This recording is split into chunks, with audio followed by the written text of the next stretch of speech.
about this, and I want to tell you, I'm a parent of a kid who's been doing drugs and worrying me for 4 years, and he just turned 18. So this has been since 14. So I want to help him. I don't have a stigma talking about it. I want to tell everybody my problem. I want to tell them his problem, but he doesn't want to.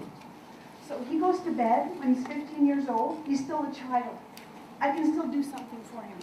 Once he turns 16, I have nothing I can do because now he's officially an adult. And that really pisses me off because I can't do anything after they turn 16. So I'm still fighting, and he's now officially an adult, still. 16 and up is an adult. And he can make choices that I can't even make for him. And he's the drug addict, he's the alcoholic. I just don't know what we can do to change the age of consent, or if there's anything that we're ever going to do to change that, because he can't buy cigarettes, he can't drive, well, full-time license, he can't get a drink, but he can make a choice to have treatment when he's 16. I want him to have it, but he doesn't. So how do we change that? How do we get the person who's actually got the problem to want to say yes, or for us to have the choice to be able to help them?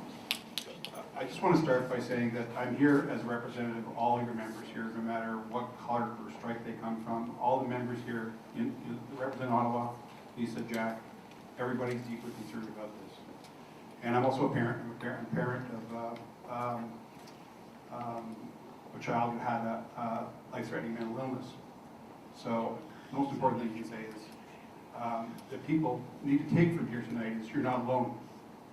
And your strength is in your community. Now, the age of consent, people having to consent for treatment, is a very, very contentious issue because it's not a question of asking them for consent. It's forcing them. And I've been there before, and it is a real challenge because you can force somebody into treatment, but it doesn't solve it. And it's a really difficult thing. I wish I could tell you I had the answer to that, but it is a real challenge. And thank you for the question. The age of consent, you said was 16. I called a police officer and asked him about the age of consent, and I was told that if a 13-year-old did not want treatment, they could not be forced into treatment. So as a parent, my child's not 13, but if I was a parent of a child of a 13-year-old who is not going to agree to into treatment because their friends are more important to them, something's got to be done about that. How do we fix that? There's got to be some kind of way. You say that forcing them isn't an answer, but if you keep them away from the drug for 3, 6 months, I don't care. Keep them away from it. You're keeping them alive for that amount of time. I'll talk to the question about the strategic level, and yes, there is.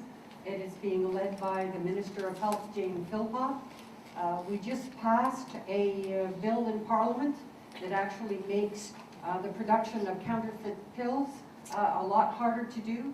It makes the importation of fentanyl and other substances that is used to create these drugs much easier for the police to track down. There is a series that just passed probably last week or the week before. I think the issue is that much of the concern earlier in this process had been due to intravenous drug use and stuff like that. And the use of all of these opioids, that's what they were dealing with. This addition of fentanyl into the opioid, it's that new paradigm that we're working to address, because never has it been so deadly.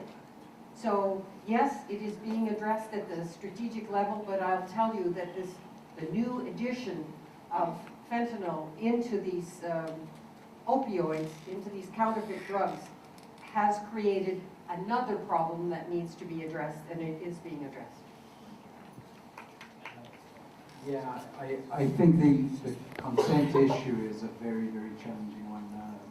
I think MP Fraser has addressed it. This has actually been before the Supreme Court. I'm not a lawyer, but I can tell you that I know from colleagues who practice psychiatry and addiction medicine, that there's some frustration from the providers that echoes the frustration that we as parents feel when we're in that situation. So, I wish we could resolve that one, but I think that's a deep societal discussion that has to take place about mandatory treatment, when that's okay and when it isn't. And I don't think that's going to be something that helps any of us in this room.